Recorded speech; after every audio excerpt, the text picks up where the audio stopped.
He's been riding and turning wrenches on V-twin American motors since the 70s. He's a man of experience and a man of respect. He's Rusty Coombs, and this is his podcast.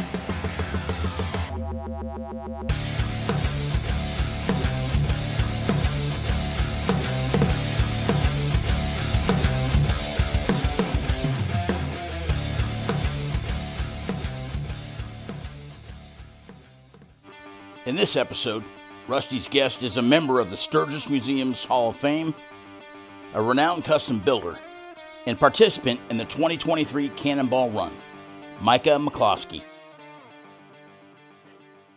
Hello, my name is Rusty Coombs, and I have with me Micah McCloskey, co-founder of Micah McCloskey's Custom Cycles 79 to 2013, assistant crew chief for the Rider Streamliner 1989 to 1990, longtime member of the Ugly MC 1990 to present, member of the Sturgis Motorcycle Hall of Fame inducted in 2020, participant in the 2023 Motorcycle Cannonball.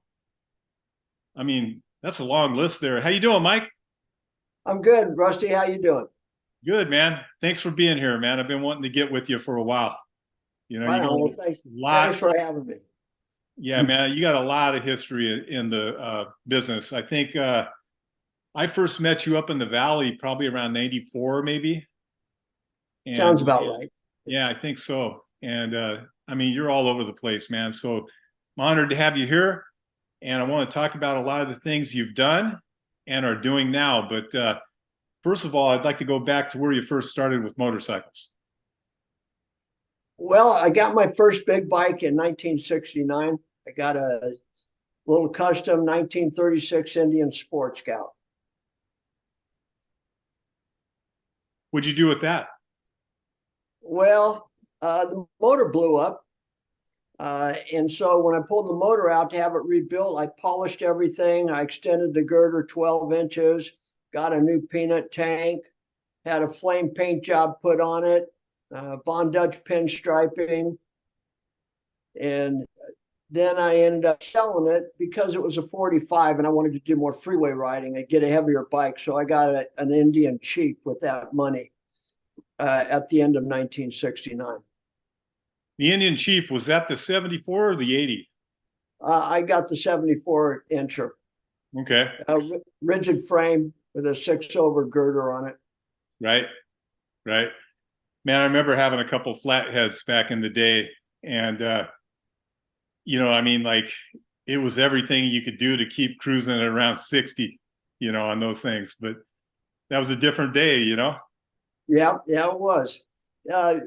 When I finished customizing that Scout, I took it over to where I used to live with a couple of guys that have been into bikes for years. One of them was a patch holder and one of them was a regular guy.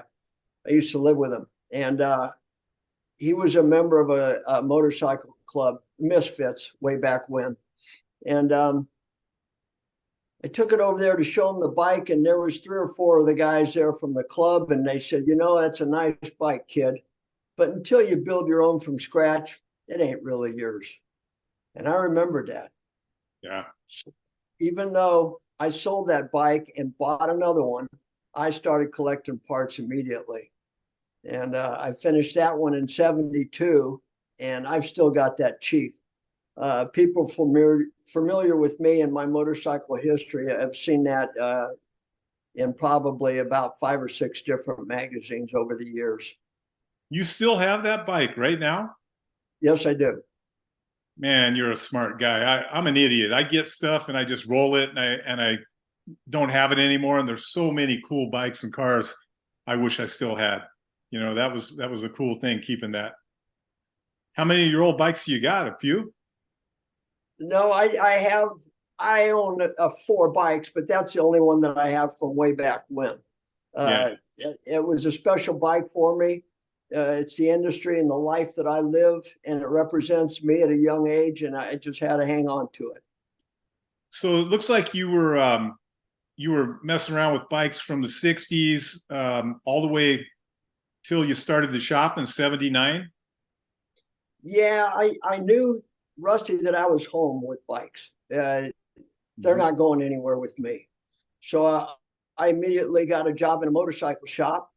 I was lucky enough to live near American Indian Motorcycle Company. Sam Pierce, he was the king of the Indian guys.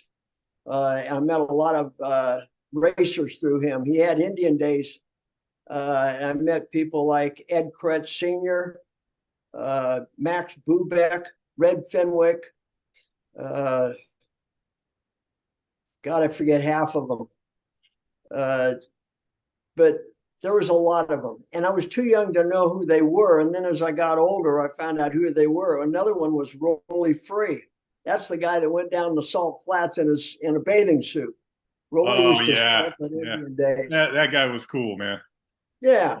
And I met Burt Monroe through him. Burt needed a place to stay. Well, Sam was the guy that paid for Burt to come out from New Zealand to race at Bonneville. So he needed a place to stay. My wife loved to cook. I had a couch open. So Burt spent a summer with me in 71. And then in 1975, he spent another few weeks with me before he went to his final trip to the Salt Flats. And in the end of 71, I was tired of working on antiques. I had taken over the motor job. The guy in charge of motors for Indian went back to medical school, and Sam pushed me right into that slot. So he trained me on doing motors.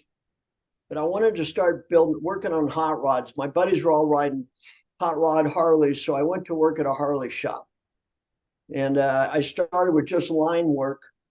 And the owner is a very good shop. It's not a beer bottle and hamburger wrapper on the floor shop. This was not a franchise, but it was well known for high quality, high end work. So he wouldn't let me do any motor work because he said that's his cup of tea. And Sonny Raslowski was in charge, an old drag racer of motors there, but he quit and started his own shop. So I knew there was a void there. Timing's everything. But he refused to let me have the motor bench. He went on vacation a few months later with his wife, and a big guy named Tiny comes in, not a clubber, just a big dude. And he was pretty upset. And I said, "What's up?" And he goes, "Damn piston. This is the third time I brought this bike back. I'm sick and tired of it. Where's Bob?" I said, "Bob's not here." "What are you going to do about this bike?" I said, "Well, leave it with me. I'll fix it." So he stormed off, left the bike. I pulled the top end apart, fried pistons. So it's August in the San Fernando Valley. It's hotter than you know what. Oh, yeah. And this guy dresses out at about 300 pounds. So that's creating more heat right there. So I set up an extra 0.5 clearance, and I put 50 miles on the bike. Tiny comes to pick it up, said, "Tiny, ride this thing at night. Don't put nobody on the back for 1,000 miles. Just do me that, and I'll stand by at 100%. He took off. Bob comes back from vacation, the boss. "Anything go on while I was gone?" "Yeah, Tiny came." "Oh, not Tiny." He went immediately. I said, "Yeah." He goes, "What happened this time?" "Seized piston, Bob." "Where's the bike?" I said, "He's got the bike." He goes, "He didn't leave it?" I said, "Yeah, he left it." He goes, "You did it?" I said, "Yeah, I put in new pistons." "Tell me what you did." He took it apart, checked the rod shake, checked the wrist pin, bit, everything looked good. So I went ahead and honed it. Considering the time of year and his weight, I gave an extra 0.5 thou, put it back together, adjusted it, got it hot, cooled, retorqued. Got it hot, cooled, retorqued, readjust the lifters. Put 50 miles on it. Bob goes, "Really?" He goes, "You're on the motor bench." And that's how I moved up into building hot rod motors for a shop. And that went along for several years, and then I quit and I moved to another shop. You know what? One of the things you did that I really totally agree with and think that a lot of more shops should do is you put that 50 miles on there. And, when I had my shop, when we did motor work or anything extensive like that, we would take the bikes out on the freeway and put them under, a lot of stress at high speed. And if they made that 20-mile round trip without anything breaking, pretty much we knew we had it nailed, but a lot of guys don't do that. Customer comes and picks the bike up. They get 2 blocks down the road, something breaks. And it could have been easily solved if they just would have road tested it and done it right. Not just stoplight to stoplight, but putting stress on it, Yeah. I road test all my work. Normally it's only for 4 or 5 miles, but this was a special case. And I took the matter into my own hands, and I wanted to make sure it wasn't going to come back. So I gave it some extra mileage, took some extra time on it. Yeah, definitely a smart move. Really good. Right on. Right on. So during this time, you were working for the Harley dealer. What was the name of that dealer? Do you remember? It wasn't a dealership. It wasn't franchise. It was Sporter Motors. It was in Canoga Park in the West San Fernando Valley, and had a great reputation. Right on. And that's why I wanted to work there. I didn't want to work for any of the fly-by-night shops or the messy shops. I wanted to get in this for my life, and I wanted to be associated with doing high-end work, quality work, and getting great results. Right on. Now, was the next step into your own shop? No, I bounced around a couple of shops, and then I went to work for Joe Scarber's Custom Cycles, and I was service manager there. I did a lot of motor work. You got to remember, back in the 70s, you couldn't buy a high performance engine. You had to take what you had, put a stroker kit in it, big cylinders, get the heads ported, all that kind of stuff with your own recipe to make horsepower. So things were rolling good. And Joe had promised me that I'd get the service department when he left. That didn't work out, but eventually I ended up getting the whole shop. Right on. So tell me about McCloskey's Custom Cycles that you started in 1979.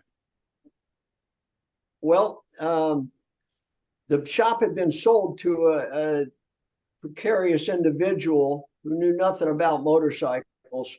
And about a year later, it was pretty much run into the ground. Inventory used up and just sloppy crew. So he gave it back to Joe, never finished paying for it. And Joe called me and asked me if I still wanted the shop. And we negotiated. I borrowed some money from my dad, who became my partner at the time. Thank God for that. And we started rocking and rolling. And went up. We had it 14 years. I had it. Dad was involved with it for probably about 10 years. And it was all good. We became American Iron. We were American Iron Horse franchise, Big Bear Chopper franchise. Had a nice sized building on the main drag right down the street from the Harley shop. And we were selling choppers. We were selling high performance. We were selling paint jobs. We were selling chrome jobs, customizing. It was a lot of fun. And that was back when things were really jumping. And it never was the same after 2008. The custom paint and high performance stuff never came back. You know that. Anybody that rides knows that. But boy, back in the heyday, wow, that was so much fun, man. Giving people what they wanted, and just wild stuff, fast stuff. Burn up a tire in 1,500 miles. Just having fun with this stuff.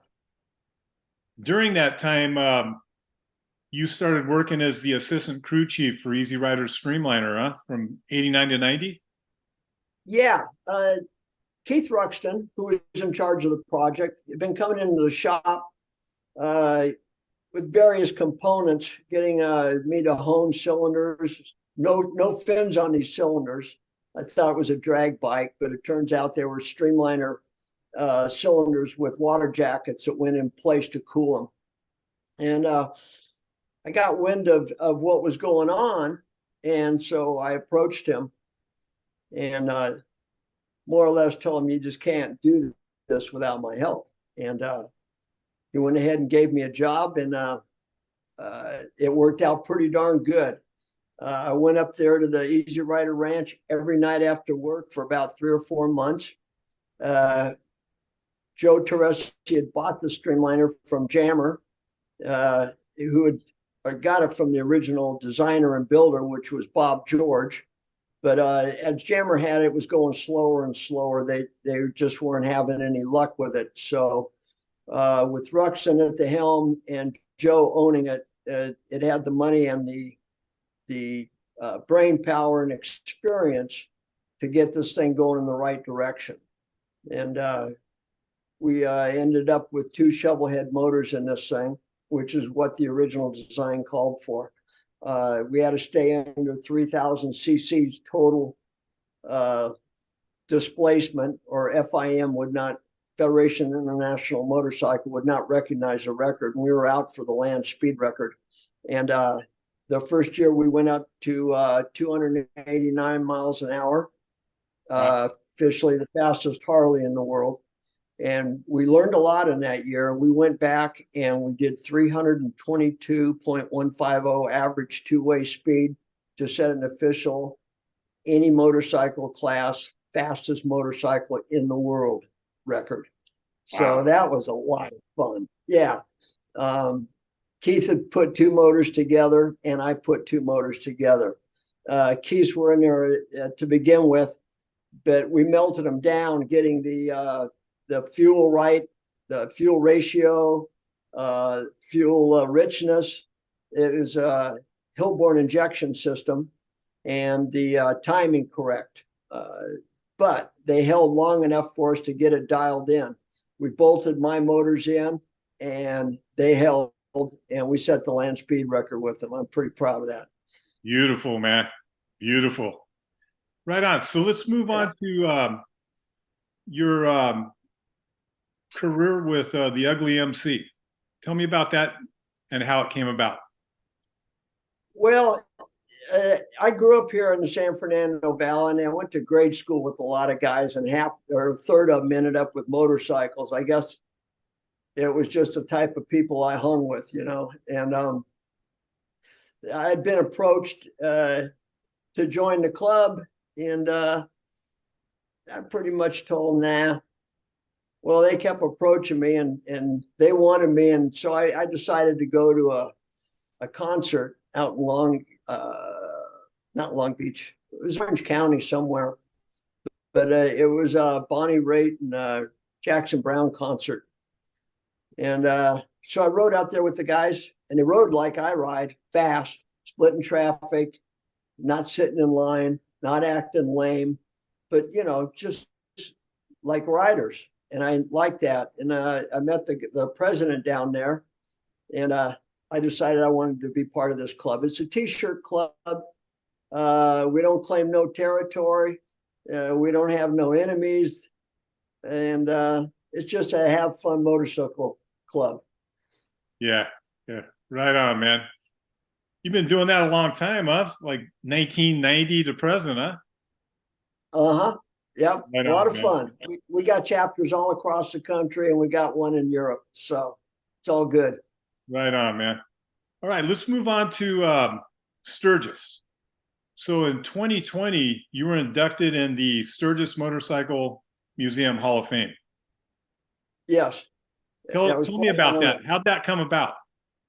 Well, one of my club brothers bought a collection of Easy Rider magazines that went back from the beginning. And he sends me a text and a picture. He says, Micah, you're an Easy Rider way back then. And these are customer bikes and high performance motors that were in bikes. And the text kept rolling in, you know, as you're in this one, you're in that one, you're in this one. You know, and this, after a couple decades of this, he decided to take upon himself to get me into the hall. He said, you deserve it. So he made some calls, and another hall member agreed, and there you have it. Right. Well deserved, though. I remember I ran into you. I think I might have ran into you either in Sturgis or somewhere, and you were telling me you'd just been inducted. That was really cool, man. Yeah, it was pretty exciting for me. You know, this is my life, and to get recognized. There's a lot of great guys out there. Yeah. Not all of them get recognized. You know, I'm one of the lucky ones. Yeah, true, man. Well, it's well deserved, as I said. All right, so let's move on here to the Motorcycle Cannonball 2023. You were one of the participants in that. Tell me how that came about. Yes, I was.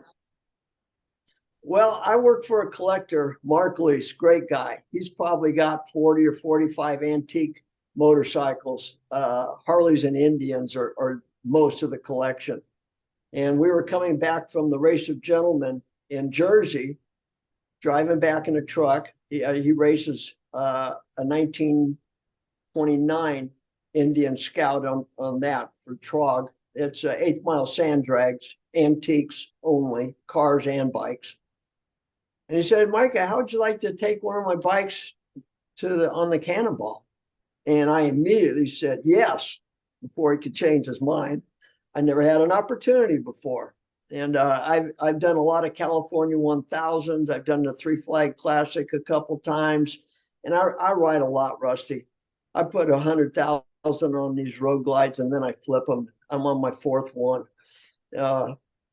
So I got this 1928 Indian Scout that used to belong to Max Bubeck of Indian fame, an old racer. And on the back fender, it said, warning, Harley's in the area. Watch for oil and parts in the road. Typical old school racer, right?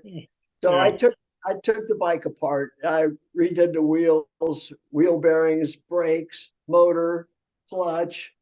Trans was good. And I spent months getting this thing ready. And I took it out to Virginia Beach, Virginia. And we were there for a few days. And then it was on your mark, get set, go. You got up in the morning. You had to be they give you your route for the day on a little scroll. They had a long sheet of paper that rolled up on a scroll that was in a little device on the handlebars, tell you where to go and where the turns were. So you do that, and then you get back at night, and it'd be all about the maintenance on the bike. These old bikes need maintenance, as you probably remember. It's not like the new stuff. Chain stretch, points burn, lifters go out of adjustment, motor mounts work loose, all of it. You know, tanks come loose. So it was grilling. It was a 16-day event of getting up, riding, and then work on the bikes, go to sleep, and then starting over again the next day. There was 82 participants, and 31 of us got perfect scores out of the 82. And I think 50 finished, some without the perfect score, but finished. Right on. And there were people from all over the world there, correct? Yeah, there was we had a team from Hungary, Poland, Italy, Germany, England, Australia, Canada, and the United States. It is the toughest motorcycle endurance ride for antique motorcycles in the world. So they come from all over to do this. And what's the newest motorcycle allowed into that? 1933. Wow. That's serious antiques right there. Yes, sir.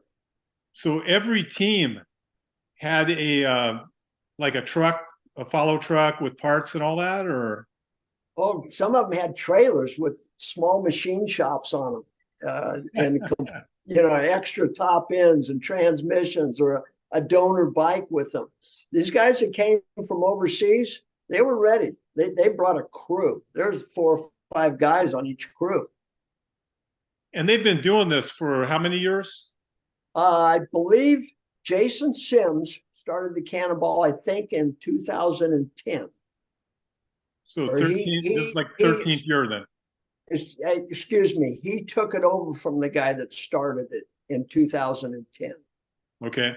Yeah, so he's been doing it a while. He put on a great route.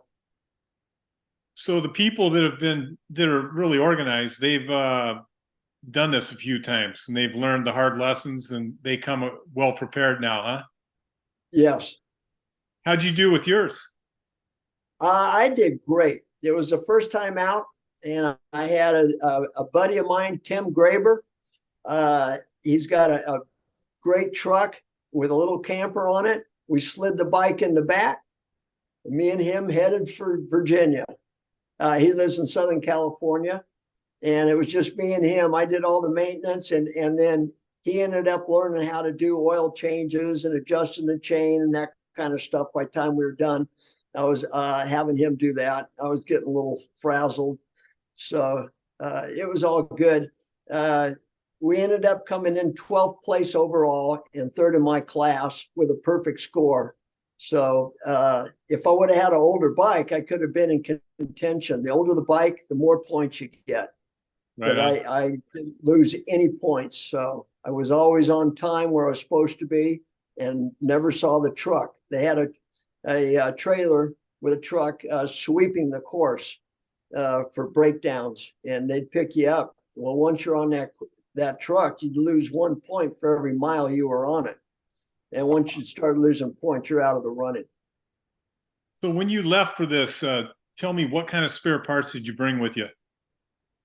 Brought a lot of oil and some spark plugs, and just I had a little doctor's bag of tools. I didn't bring a tool chest or a machine shop or any of that. Just I brought a spare inner tube. Both tires front and rear were the same size, so I had a spare tube, and that's about it. Pretty minimal. Yeah, well, I knew the bike inside and out. I'd prepped it and Yeah. rebuilt it, so I was pretty. Everything when you left on the Cannonball, it was all fresh, pretty much. The motor Yeah. and everything, Yeah. tires, everything. Yeah, I put new tires and tubes in it. I was confident we were going to make it and have no problems. And you did. We did right? have a couple of problems with carbon. I had to pull over cylinder a couple times and cut the seat and hand lap the valve back in. I had copper head gaskets, so that didn't matter. Just reused them with little copper coat on them. Good to go. Now, was that a total loss oil system, or was that recirculating? Well, originally it was, but Max had already machined the cam cover for a 1936 Indian Chief oil pump. So he welded a box on the bottom of the cases to get enough room for a sump plate on it to return the oil. So I had a circulating oil system. He also had a top motor mount put on it. Those Indian 101 Scouts, which is probably the most famous Indian ever made. They made them from 28 to 33, 32, 32, I think. Never had a top motor mount. Oh, that must have vibrated like hell without that top motor mount. Yeah. Yeah. But I'll tell you that everybody goes, man, you at your age, you're riding that old iron across the country, those old saddles with the springs on the back. Yeah. Wow. I'll tell you what, my butt gets sore on my new Road Glide than it did on that Indian. Well, yeah, those old tractor seats with the springs, they were form fitted to your butt, and it distributes the weight evenly across all that Perfectly. area. The entire area instead of just your bones, in the middle. That's one of the mistakes everybody makes on bikes nowadays. Well, they want to look cool. They want to look cool, but the older we get, comfort's cool. I'll take that tractor seat on a long one for sure, man. And Right how many miles total were you doing? 3,806 ride one way. And I know you had to break it down every night. So how many miles a day did the Cannonball cover? I think the least was the last day was like 100 miles. And I think 340 was the longest day. And it depended on the terrain. We had to go over the Appalachians and the Rockies. That's rough on the old equipment. Yeah. The good news is it was carbureted though. Which I had the linker, so I could adjust Yeah. on the fly, you know. Yep. And it was what a beautiful country. We saw roads. I'm averaging 50, 53 miles an hour on this old bike. So I Wow. got to see a lot of country, brother, a lot of country. And friends had asked me to send pictures. So I'm on Facebook, Micah McCloskey. See me standing next to my Flame Road Glide. I did a little story every night in bed and sent pictures. Nice. And these roads, our country is so beautiful, and I really got to enjoy it because of the speed. I didn't have to watch for game crossing the street, as you know, a lot of other. I didn't have to watch for cops. You know, I wasn't breaking the speed limits, so it was pretty cool. I got to enjoy it. Now, when you were in these mountain passes, sometimes you would get into some pretty heavy hairpins going downhill and stuff, I imagine, in a few spots. And you had mechanical brakes. Did you have a front brake and a rear brake? Yes. I not only had mechanical brakes, but the rear or external shoes that went on the outside of the drum. So if there's any rain, they're gone immediately. Right. That surface is wet. The front was an internal brake drum, though, so that worked pretty darn good. You pretty much had to use your transmission because the brakes are gone after a few. You know that. That's what I was. Work.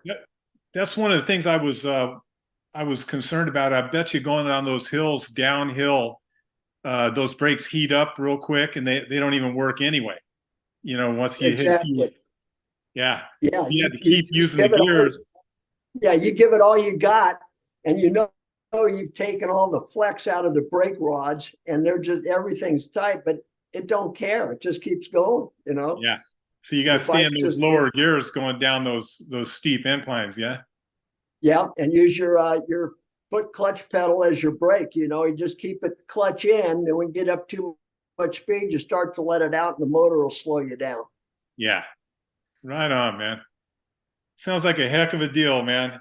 A lot of fun and a lot of work. I met some great people. The guys on this, Todd Cameron, Dave Courier, 1909 and 1912, they came in first and second. And just a handful of other great guys were on this ride. They're just my kind of people, man. They're bikers, you know, and not just walk around, look like bikers. These guys jump on bikes and ride them. You know, they ride them and they fix them. They know what the heck they're doing. Yeah. Yeah. And if they didn't, they had enough money to have a crew with them, you know. Yeah. I was short on money and long on experience, so I took care of my own bike. Right on, man. Right on. So let's move on. What are you doing now? Well, I sold the shop in 2013. And me and my brother spec built some houses for a few years. And then the cost per square foot, it got a little expensive. And we stopped that. And about that time, a friend of mine, Tony D, approached me and said, "Hey, Mike, I want you to meet a friend of mine. He wants you to build a bike for him." I don't know, Tony. And he said, "No, you'll like him. Come and have lunch with us tomorrow."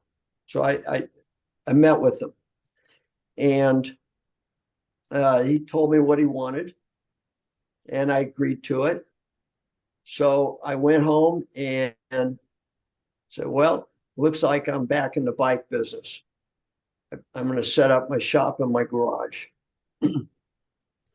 So I got involved in this thing, and all of a sudden, Rusty, wow, I was in love.